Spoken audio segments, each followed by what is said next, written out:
Welcome to Workstyle Stories, because life changes and every life is different. Thank you, Amelie, for joining me in that. I think you're probably the first person who has. We're joined by Amelie this week, and we're going to talk about adapting to life in a new country, about coming back to work after maternity, and building up your kind of confidence and your professional identity at the same time. But before we do all of that, Amelie, very quickly, would you mind just telling everybody who you are, where you are, and what you do? Yeah, I'm Amelie. I'm French. Moved to London when I was 23, and then 3-4 years ago we moved to Denmark. And I have 2 kids. Brilliant. And a husband. And now in Denmark. And are you in Copenhagen? Yeah, very close. It's Kastrup, but it is Copenhagen. Yeah. Okay. I had my stag do in Copenhagen. From what I can remember, it's a very beautiful city. It is. It is. And very friendly locals. But we won't go into that. We're here to talk about you. So you went over to Denmark, but you were in London before that. What were you doing when you were in London? What was your typical work? I worked. I started as a project manager, office manager, and then went on to work for the Olympics. And then after my second child, worked for a telecoms in HR project management. So mainly project management operations. And you speak fantastic English, so presumably you're quite comfortable kind of project managing in English language. Yeah, and when I was working for the telecom, I was also doing it in Spanish, which was great. So wow. Yeah. Fantastic. So what changed and why did you go to Denmark? So I wanted to change scenery a bit, and that's something I had mentioned before. And then I was actually fine in London, but then we just moved to Copenhagen. My husband got a job and said, well, okay, I couldn't be the one saying, no, we're not going to Copenhagen. Why? So we just went for it. I couldn't be the one not going and trying it out. So we ended up in Denmark, for my husband's work.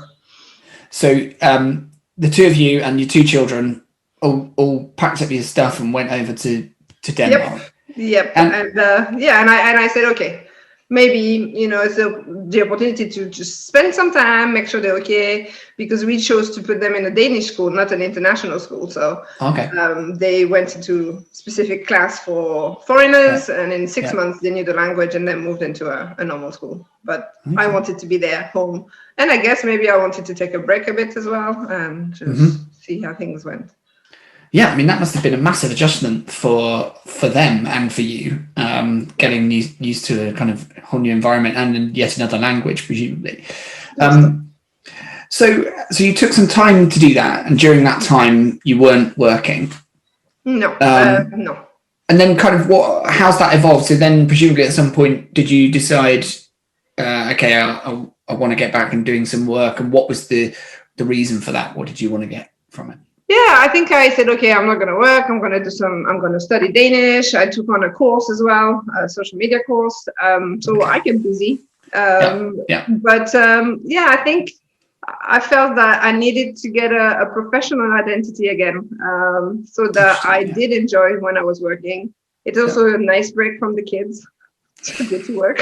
Yes, and, a mental break. And be part of something. And I like helping companies, on projects. So I think I needed to meet new people and do something, because I've never woken up not wanting to go to work or do my work. So so not many jobs in Denmark for English-speaking project managers, or what's the landscape like? How did you find it?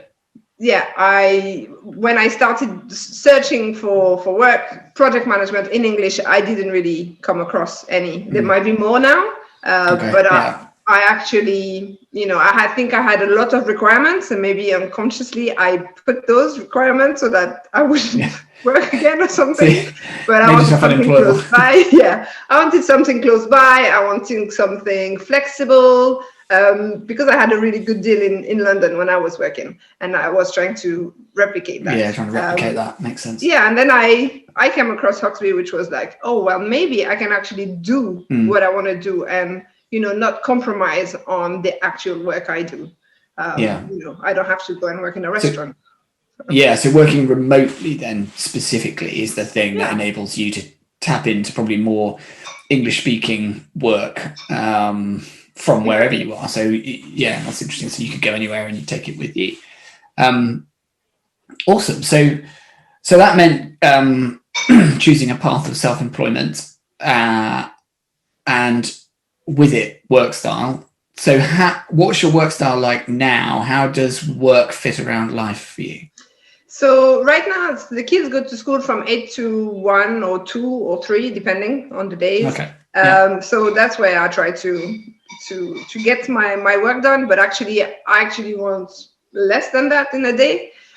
So I'm aiming for 20 hours a week. Because actually, we say, oh, I have 20 hours available, but you don't actually produce work for 20 hours. And that's what I've learned this year. The last 2 years. It's just, you can't really bill for the time you spend between projects, clients. So that's a big learning for me, that how to manage your time and to be able to do so when you're not working, just time with the family, anything particular that Denmark has to offer for you? Yeah, so I also discovered that there was a lot of people coming to Denmark and not having any friends at all, because Danes are lovely, but you've got to work. What saved us is going to a basketball club, and that became great. That was a constant for the kids, and for us, we met a lot of people through that. But realizing that, I created a community, a little community, Instagram, Facebook, where organize meetup, and we do cleanups, we do pub meetups, we used to, walks, co-working as well. I've stopped co-working as well. That's basketball, and just actually enjoying the little things that in life that you sometimes, you want to do so many things, but the little things are the good things. Cooking, having fun. Yeah. Excellent. It sounds amazing. It sounds very rewarding and well balanced. Can you ever imagine yourself going back to a traditional job? I don't know. Do they exist still? That's what sometimes I'm like talking to family. I say, for real? Are you working that amount of time? No, I don't think I could. I don't think I could. No. I don't. It wouldn't have to be totally traditional. There would have to be some. I think being employed is nothing I wouldn't. I'm against, but no, I think 9 to 5, for example, like it is in the UK, or in France, it's 9 to 7. Like, no, I don't think I would be able to. No. And when you tell people in Denmark about Workstyle and about how you work and what you do, how is it met culturally? What's the reaction? Well, I think there's more and more Hoxbys in Denmark, for example. Actually, I've met, because of my network and the international groups I've been part of. They think it's great. So the internationals love it, and they actually realize that they might not have to find something actually in Denmark, or there might be an interim solution where they can do remote until they find something. So the Danes are a bit less, I don't know. It's, okay, you're working from home. Okay. I guess the pandemic makes it more easy to understand. Easier to get your head around, And the Danes generally are, I think, happier and kind of generally live a more equal existence, don't they, than perhaps some other European counterparts. Exactly. I don't think they have that need for part-time, because it's totally okay to have a family when you work in Denmark. You don't have to hide you have a kid, and I think that you feel like that sometimes. I couldn't agree more. Context.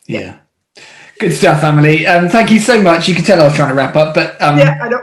much appreciated.